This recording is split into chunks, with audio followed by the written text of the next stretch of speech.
इधर बिहार के सासाराम में एक बार फिर धमाके की खबर सामने आई, जिसके बाद सुरक्षा बल के जवानों ने वहां फ्लैग मार्च किया। सासाराम में रामनवमी के दिन निकाली गई शोभा यात्रा के दौरान पथराव और आगजनी की घटनाएं हुई थीं, जिसकी वजह से वहां तनाव की स्थिति बन गई। लेकिन एक दिन की शांति के बाद एक बार फिर सासाराम में बवाल मच गया। वहां के एक इलाके में बम धमाके की खबर मिलते ही दो समुदायों के बीच फिर टकराव की स्थिति बन गई।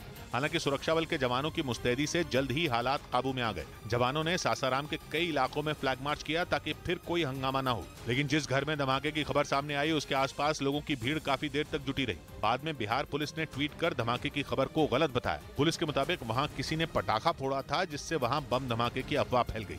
उधर पश्चिम बंगाल के हुगली में हिंसा के बाद बड़ी संख्या में सुरक्षा बल के जवानों की तैनाती कर दी गई। वहां एक दिन पहले रामनवमी की शोभा यात्रा निकाली जा रही थी और आरोप है कि तभी उस पर पथराव हो गया, जिसके बाद पुलिस ने बड़ी मुश्किल से मामले को शांत कराया।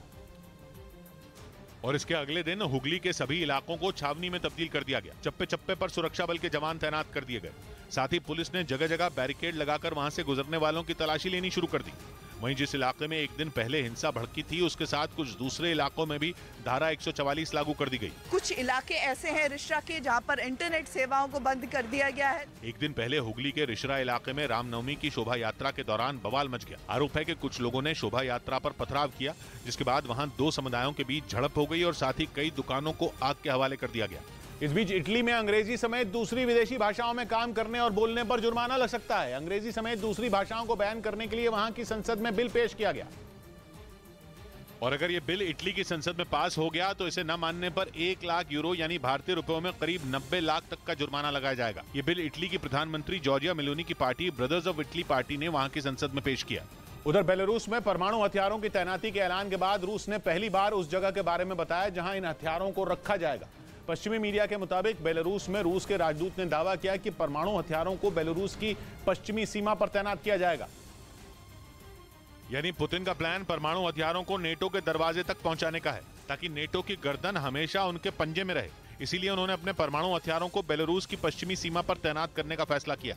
ये दावा किसी और ने नहीं बल्कि बेलारूस में रूस के राजदूत ने किया, जिनके मुताबिक बेलारूस की पश्चिमी सीमा पर परमाणु हथियारों की तैनाती की तैयारी भी शुरू हो चुकी है। बेलारूस पश्चिम में नेटो देश पोलैंड के साथ सीमा साझा करता है, जबकि उत्तर में उसकी सीमा लिथुआनिया और लातविया से लगी है। ये दोनों भी नेटो के सदस्य देश हैं और इसी वजह से कहा जा रहा है कि बेलारूस की पश्चिमी सीमा पर परमाणु हथियारों की तैनाती से खतरा नेटो के दरवाजे तक पहुंच जाएगा, क्योंकि ऐसा करके रूस परमाणु हथियार पोलैंड के ठीक बगल में उतार देगा, जिसके बाद हमेशा इस बात का खतरा बना रहेगा कि वो बेलारूस से हमला बोलकर पोलैंड समेत कई नेटो देशों का नामो निशान मिटा सकता है। खासतौर पर उसके निशाने पर पोलैंड होगा, जो कि जंग की शुरुआत से ही यूक्रेन की मदद कर रहा है। अमेरिका समेत पश्चिमी देशों से भेजे जा रहे हथियार पोलैंड के रास्ते ही यूक्रेन पहुंच रहे हैं।